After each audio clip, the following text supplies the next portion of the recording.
you are looking at a room that can slash your grocery bill forever. No electricity, no rotating shelves, no expensive equipment, just a hole in the ground and 5 simple upgrades that cost less than $300 total. I built one in my backyard 2 years ago, and the carrots I pulled out last week were still as crisp as the day I buried them. This is the root cellar that pays for itself twice a year, and the 5th upgrade is something almost everyone gets wrong. I built this root cellar for less than the cost of a single grocery trip for a family of 4. And that's not the surprising part. The surprising part is that thousands of people right now are digging holes in their backyards, while food prices climb and supply chains wobble, and almost all of them are making the same 5 mistakes. This is the story of how I fixed them. I had read every blog, watched every tutorial, and built what I thought was a textbook root cellar. Vent pipe in, vent pipe out, gravel floor, wooden shelves. I loaded it with potatoes, carrots, beets, and apples, enough to feed my family for 6 months. 2 weeks later, I opened the door and the smell hit me first. Rotting potatoes smell like death soaked in ammonia. The carrots had gone rubbery. The apples were covered in fuzzy gray mold. I had done everything right, and I had lost $400 of food in 14 days. That was the moment I stopped trusting the generic advice and started talking to actual farmers. The ones who had been storing food without electricity since before anyone called it prepping. What they told me rewired my brain. The temperature, the humidity, the airflow, they all matter. But not in the way you think. The real secret is about layers, and it starts with understanding that a root cellar is not a refrigerator. It's a living system. And when you treat it like a dead box, the box fights back.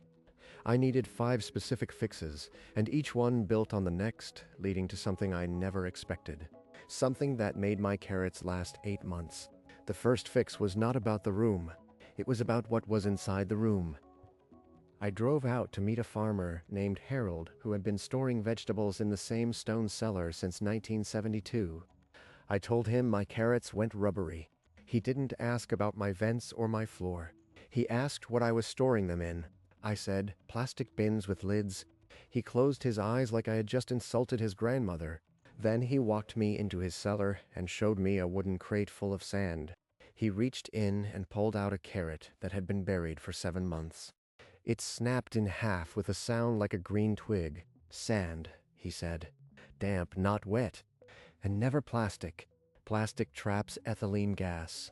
It suffocates roots. Sand breathes. It holds moisture steady without drowning the vegetable. And it insulates each carrot from its neighbor so one bad one can't spoil the whole crate. I switched everything that week.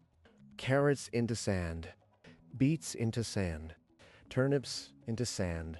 Potatoes into wooden crates with straw layered between them.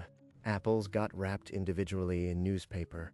Every single one, because Harold told me one bruised apple releases enough ethylene gas to ripen and rot an entire crate in 3 days.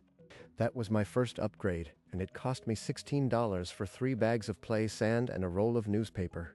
But that only stopped the immediate bleeding. The temperature still swung wildly because I had made a second mistake. I had put the vent pipes in the exact spots every YouTube video told me to. Intake low, exhaust high. Except those videos never mentioned dampers. Without adjustable dampers on both pipes, your cellar is just a wind tunnel.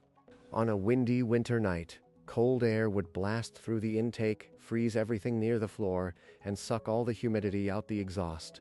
Carrots on the bottom shelf froze solid. Apples on the top shelf shriveled. I installed 2 4-inch PVC dampers for $11 each. Now I can dial the airflow down to a whisper in cold snaps, open it wider on mild days. That one change stabilized the temperature within 5 degrees. Harold called it giving the cellar a throttle. But here is where the puzzle got strange. My humidity would not stay above 80% no matter what I did. I wet the gravel floor. I hung damp burlap sacks. I even put a pan of water under the intake. Nothing held. Then I visited a second farm, an older couple growing storage crops for a CSA. Their cellar was a concrete bunker, the exact opposite of what the books recommend. And it was perfect. Crisp vegetables everywhere. The secret was the ceiling. They had notched 2 inches of open-cell foam board against the joists, then covered it with plywood. The foam acted like a sponge. It absorbed moisture when humidity was high and released it when the air got dry. It was a humidity battery. I had never heard anyone talk about this. I ripped out my bare ceiling and installed 1-inch foam board with a vapor barrier only on the cold side. The humidity locked in at 90% and stayed there for weeks without me adding a single drop of water. That cost $72, and it solved a problem I thought was unsolvable. I had 3 upgrades now, and my vegetables were lasting 4 months. But I still had not addressed the one thing that actually tells you when something is about to go wrong before you smell it. And that is where the 4th upgrade changed everything. It is also where I discovered that almost every root cellar is built with a flaw you cannot see. The 4th upgrade was a $15 digital thermometer with a humidity readout and a wired probe. I hung the probe at the center of the cellar, at the same height as the top shelf. When I checked the reading that first morning, I thought the sensor was broken. The temperature near the ceiling was 55 degrees. At the floor, it was 41. A 14-degree difference in a room 8 feet tall. My carrots at ground level were cold, but my apples up high were sitting in a pocket of stale, warm air, ripening themselves to death. That gap was the invisible flaw I had been fighting all along. Cold air sinks, warm air rises, and without any movement, the cellar stratifies into dead zones. The vents alone could not fix it. I installed a small 12-volt computer fan, the kind that costs $8 online, wired to a programmable timer. It ran for 15 minutes every 3 hours, just enough to stir the air gently without drying everything out. Within 2 days, the temperature difference dropped to 3 degrees. My apples stopped turning to mush. But here is what nobody tells you about a root cellar.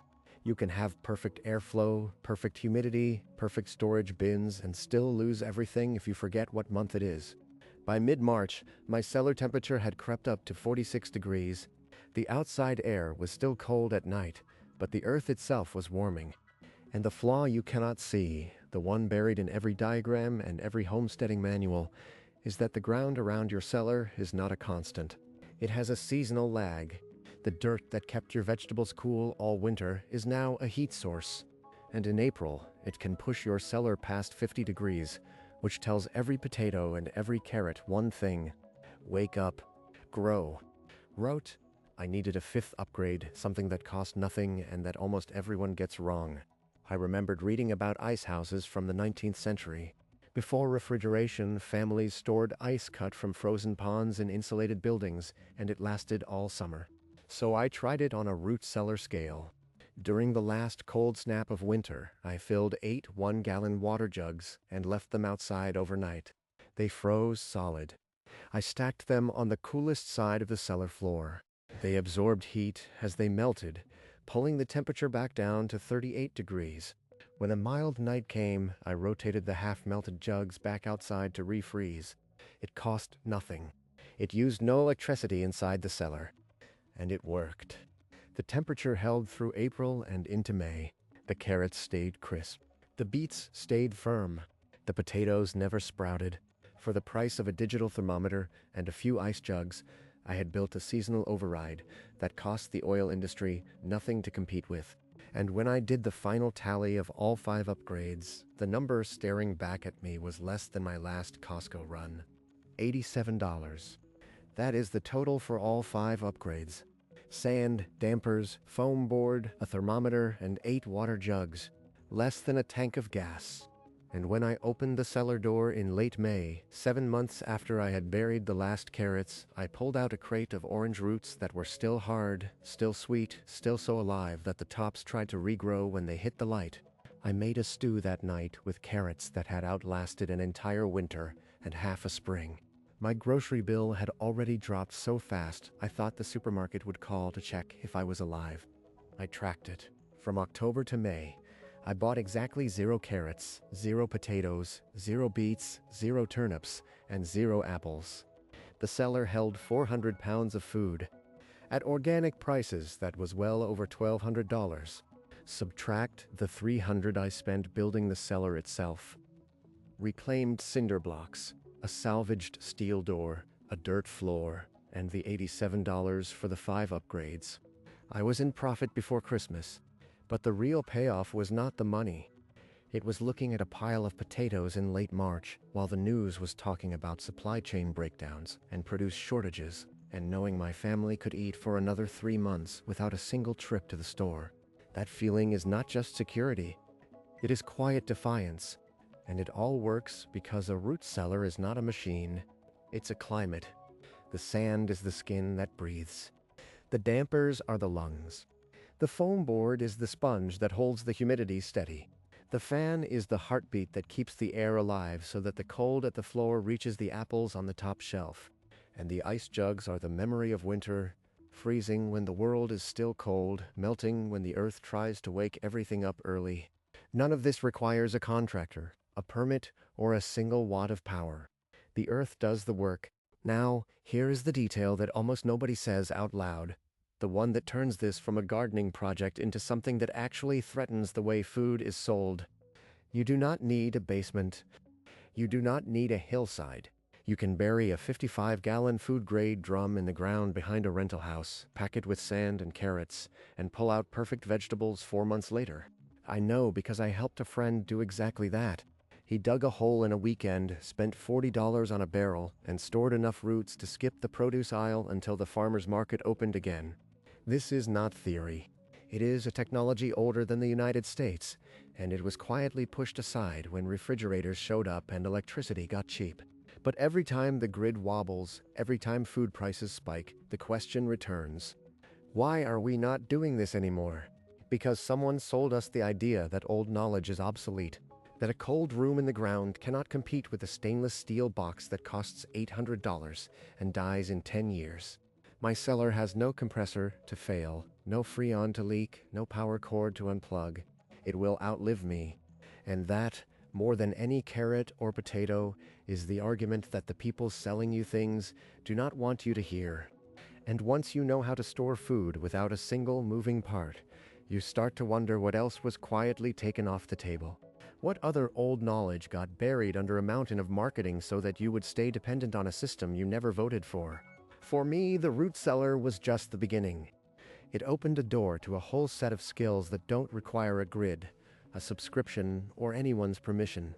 If you want to see the full breakdown of the 5 upgrades, exact materials, measurements, and the cheap parts list I used, I put it all in a printable guide. The link is in the first pinned comment. Because if this content made sense to you, then that guide is the next logical step. I want to hear from you. If you could store one crop all winter without a fridge, what would it be? Drop it in the comments. I read every single one. Hit subscribe for more like this. The next video shows you what happens when you apply this same zero electricity mindset to keeping your house warm. And the industry that fights that idea is even bigger than the grocery store.